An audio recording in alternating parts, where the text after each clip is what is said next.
국제 결혼하러 오는 여성들은 어떤 직업을 가지고 있는지. 그다음 2위가 미용, 속눈썹, 네일, 피부관리. 공동 3위 사무직, 가사.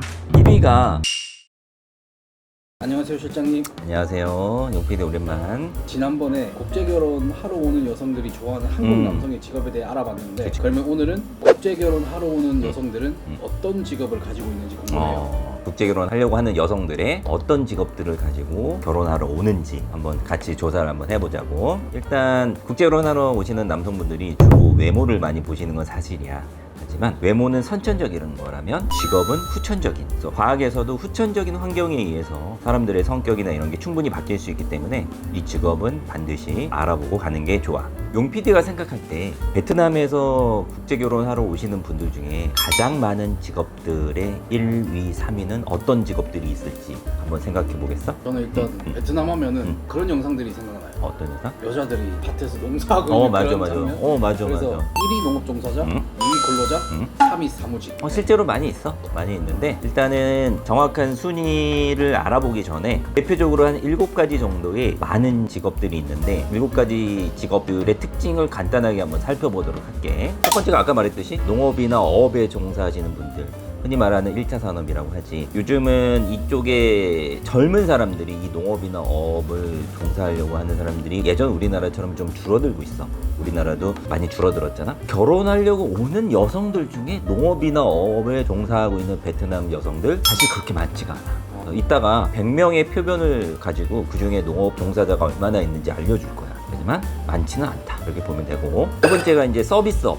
자, 이분들은 예전에는 1차 산업에 종사했다가 요즘은 이제 서비스업 쪽으로 많이 오고 계시는 추세지. 베트남도 아무래도 산업이 발달하다 보니까. 하지만 이런 서비스업 같은 2차 산업에서 종사하시는 분들도 꽤 많은 편이다 라고 보면 될 것 같아. 그 다음에 이제 학생들도 많이 있지. 나이가 어린 여성들이 있다 보니까 학생이라는 직업을 갖고 있는 여성들도 있을 거야. 기술대학, 전문대학 또는 그냥 대학 이런 분들도 있다. 그 다음에 공장에 다시는 근로자분들. 이 베트남 같은 경우는 어떤 공장들이 많냐면 섬유나 의류, 신발, 그 다음에 전자제품 이런 곳에 근로자로 다니시는 분들이 꽤 많이 있어. 여성들도 그쪽에서 일하시다가 국제결혼하겠다고 오시는 분들이 있는 거지. 그 다음에 이제 가정주부. 어떻게 보면은 직업이 없기도 하는 거지만 이 가정주부라는 것은 가업을 도와주고 있을 확률이 높지. 그래서 이분들은 어업일 수도 있고 농업일 수도 있고 또는 판매업일 수도 있는 거야. 이분들의 직업은 사실 알 수가 없는 거지. 그 다음에 이제 사무직에 계신 분들도 국제결혼하러 오시는 경우가 꽤 많아. 사무직의 특징은 일단 학력이 좀 괜찮은 편이야. 학력이 평균 12학년 이상인 것 같아. 베트남 같은 경우도 초중고가 있는데 우리나라랑 약간 개념이 달라. 5학년, 4학년, 3학년 이렇게 12학년을 마치고 사무직을 가거나 대학을 졸업하고 사무직에 일하시는 분들이 꽤 많이 있어. 그 다음에 내가 최근에 많이 봤는데 약사 또는 간호사, 의사 이런 곳에 종사하시는 분들도 국제결혼하러 나오시는 분들을 종종 봤어. 전반적으로 들어보면 한국이랑 크게 차이는 없는 것 같아요. 산업이 많이 다양화되고 좋아졌지. 근데 제가 이거는 뭐 여파심에 여쭤보는 건데 혹시 유흥업소 종사자이신 분들도 있는지. 매우 중요한 질문이야. 국내 결혼이나 국제 결혼이나 유흥 쪽에 계시다가 오는 여성분들이 있을 수 있단 말이지. 근데 이런 분들이 직접 자기 입으로 얘기하는 경우는 드물잖아.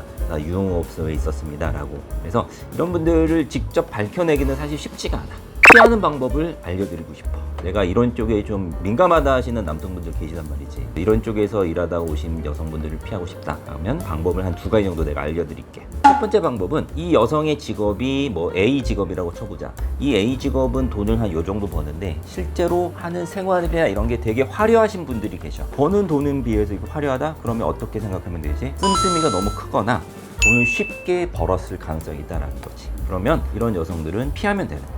SNS상이나 너무 화려한 삶을 살고 있다. 본인이 버는 돈에 비해서. 그러면 이런 여성들을 피하면 되는 거지.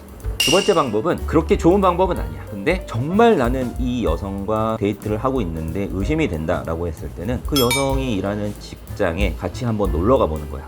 이제 이거는 약간 의심하는 느낌이 들긴 하지만 굳이 본인이 이거를 증명하고 싶다라고 하면 한번 가보는 것도 나쁘지 않은 방법인 거지. 실장님 여기 보니까 실장님이 조사해 오신 게 있는데 100명의 표본 중 가장 많은 국제결혼 직업군이 있는데 1위 근로자협회 꽁 뭐라고 있는데 혹시 욕인가요? 이게 뭐냐면 베트남어인데 1위가 100명의 표본 중에서 근로자야. 2차 산업에 종사하시는 분들이겠지. 베트남어로 꽁년 발음이 좀 거시기 하네요. 여기 아니야. 이런 근로자이신 분들이 21명 정도 계시다. 내가 조사한 표본 100명 중에서 제일 많았다는 거지. 그 다음에 2위가 미용, 속눈썹, 네일, 피부관리. 이쪽에 종사하시는 분들이 약 20명 정도가 계셨어. 100명 중에서. 베트남어로 념벤 까똑이라고 해.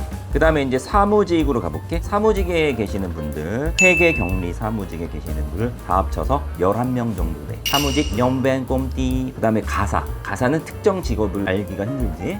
이분들도 11명이나 계셨어. 공동 3위가 사무직과 가사. 5위로 가볼게. 5위는 바로 판매직, 응어이, 한항.